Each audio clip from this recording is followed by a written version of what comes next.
내년 4월쯤 CJ1호기 출고를 앞두고 있는 한국형 차세대 전투기 KF-X 사업이 인도네시아라는 암초를 만났습니다.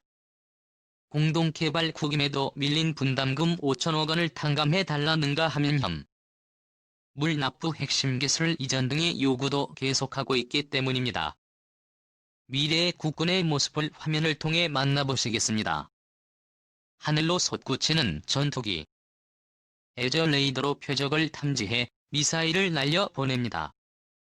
올해 국군의 날 기념식에서 세 번째 미래 전략으로 소개된 KF-X입니다. 정부의 높은 기대치를 잘 알 수 있습니다. 내년 4월에는 CJ1호기가 출고되는 등 사업에도 탄력이 붙었습니다. 일본 역시 자극을 받아 차세대 전투기 개발 일정에 착수했습니다. 그런데 공동개발국인 인도네시아의 억지가 변수로 떠올랐습니다. 당장 밀린 분담금 5천억 원의 분담 비율을 20%에서 15%로 낮춰 또 연체금의 현물 납부 핵심 기술의 추가 이전도 강하게 밀어붙이는, 그러면서 KF-X 도입 대신 수호이나라 8 등 다른 전투기를 구매할 뜻도. 하지만 분담률 5% 축소는 사실상 체납액을 면제해달라는 의미입니다. 현물도 2008년 인도네시아에서 들여온 초계기의 성능 미달 사례로 봤을 때 여의치 않습니다. 때문에 우리 실무진이 최근 현지를 찾아 설득에 나섰지만 진전을 보지 못했습니다. 앞서 인도네시아는 추가 계약한 한국산 잠수함에 대해서도 취소를 거론해 CJ1호기 동체 조립 착수 등 KF-X 사업에 속도가 붙은 가운데 그간 분담금을 제대로 내지 않았던 인도네시아가 다음 주 우리와 5차 실무 협상에 방산업계에 따르면 KF-X 실무진은 이르면 오는 23일 공동개발국인 인도네시아에서 현지 국방부 국영항공업체 관계자와 만나 분담금 현안을, 현재까지 밀린 분담금 규모만 5천억 원에 달하는 임도 내시 않은 일부 액수의 편물 납부 핵심 기술 추가 이전 등을 강하게 요구하는 것으로 KF-X에 뚫린 구멍 그 안에 여와 쥐는 누구일까? 예, 동양 건축과 관련해 등장하는 것 중에 성은 중요성에서 거의 으뜸이다. 나라 안보를 상징하는 건축이기 때문이다. 살기를 띈 적의 병력이 닥칠 때 그보다 더 중요한 게 어디 있을까? 그러니 성을 쌓고 관리하는 일은 동양 사회에서는 왕조적 차원의 커다란 역사였을 테다. 우리 서울의 사직공원이 있듯이 양조 얼굴을 대표했던 것이 사와 직이다.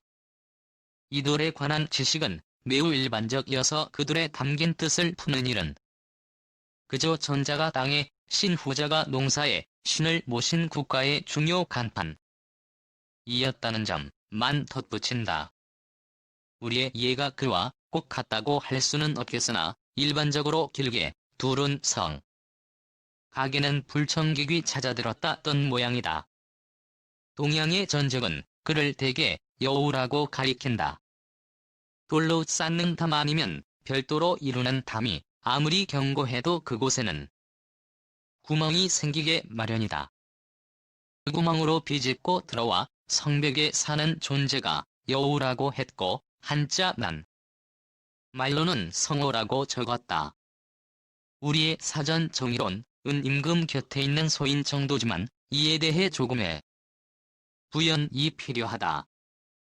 우선 담이 허물어질 가능성이 있어 성 안에 뜨는 여우는 경계 대상이다.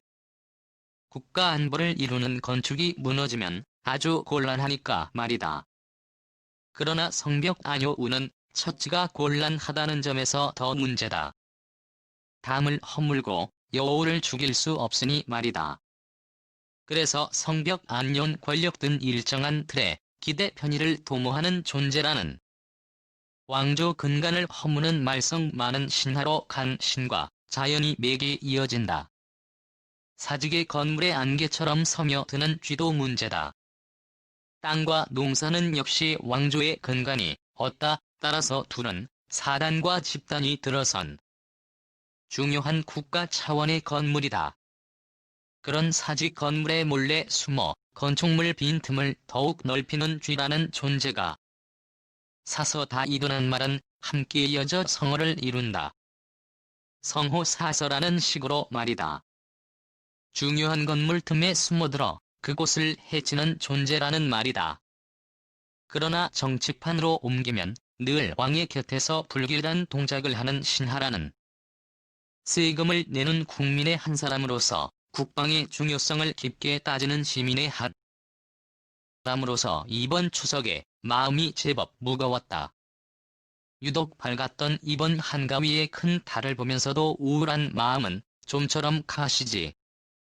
추석 명절 직전에 벌어진 대한민국 건국 이래 최대 무기 사업 한국형 전투기 개발과 관련한 추문 때문이다. 전투기 개발사 미국 록히드 마틴의 핵심 기술 이전이 어렵다는 점을 알면서도 이를 은폐와 거짓으로 둘러대며 추진해왔던 이유는 뭘까? 올해 4월 미국 정부로부터 온 기술 이전 불가라는 한정은 왜 감췄던? 수상한 점이 한둘이 아니다. 국가적 사업을 맡은 주체들의 거짓과 변명 속임수가 커다란 분노를 자아낸다. 8조 원이 넘게 예산을 쓰는 작업이었다. 그러나 담당 라인 책임자들이 보인 거짓과 무능은 국가의 전반적 수준까지 의심케 하는 대목이 아닐 수 없다. 국가의 보러와 상징적 건축에 파고든 너와 쥐는 누구일까? 그들은 어떻게 틈새를 파고들었던 것일까? 홍분함은 자차고라도 먼저 이 점이 알고 싶다. 구멍은 막지 못하면 커진다. 천리에 이르는 방죽도 결국 그 안에 생긴 개미 구멍 때문에 무너진다고. 숨어든 여호와 쥐를 꺼내고 그 구멍마저 틀어막는 일이 이 가을에 정부가 시급히 해야 할 사안이다. 들판 곡식을 거두어들이는 계절이 가을을 진대 곳간에 구멍을 메울 줄 모른다면 겨울은 우리에게 늘 차갑게 닥칠 뿐이다. 한국이 비싼 KF-X 스텔스기를 만드는 이유. 한국은 여러 가지 부분에서 기술적인 이전을 미국에게 요청하였지만 거부. 이에 한국은 이스라엘과 유럽 등 기타 국가들과 기술적 제휴를 통해 개발하지 못하는 부분을 채우려 하고 있으며 이는 성공적으로 진행되는 것으로 판단된다. 한국은 지난 수십 년간 미국에 의존해서 벗어나 자체적으로 기술을 개발하고 그 이익을 국내 기업들과 나누면서 해외 수출의 길까지. 이것이 성공한다면 향후 더 고성능의 전투기를 개발할 가능성이 있다. KF-X는 노후화된 F4, F5를 대체하기 위해 시작된 프로젝트이며 성공적인 F-50의 출시와 수출로 그 가능성은 점점 높아져 보인다. 작년에 공개된 모형은 F-35와 비슷해 보이지만 쌍발 엔진이며 2021년 4월 시제품 완성 후 첫 비행에 들어간다. KF-X는 종종 5세대 스텔스기로 여겨지기도 하지만 엄밀히 말하면 4.5세대 전투기를 목적으로 시작되었습니다. 활 유로파이터 F-18 슈퍼 호넷과 같은 다른 전투기 개발과 마찬가지로 불가피하게 비용이 비쌀 것이다. 그래서 많은 관측통들은 한국의 KF-X에 회의적이었고 정치적인 문제에 시달려야 했다. 인도네시아의 개발 투자 자금 지연 등등. 그러나 2020년대 들어서면서 개발이 더욱 가속화되면서 더 실제 전투기가 될 것으로 판단된다.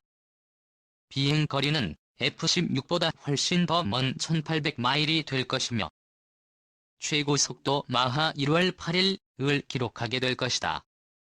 그리고 각종 첨단 장비와 시스템이 장착될 것이며 공대지 미사일인 독일제 타우러스 미사일에 한국 변종 미사일을 개발해 장착할 것이다. 그리고 소소하지만 스텔스 기능도 들어갈 것이며 0.5m의 표적 레이더 단면을 배치할 것이다. 블로 1.2를 거치면서 더 스텔스 경향으로 나아갈 것이다. 블록 3은 F-35나 이 폭격기 정도의 스텔스 기능을 추구할 것이다.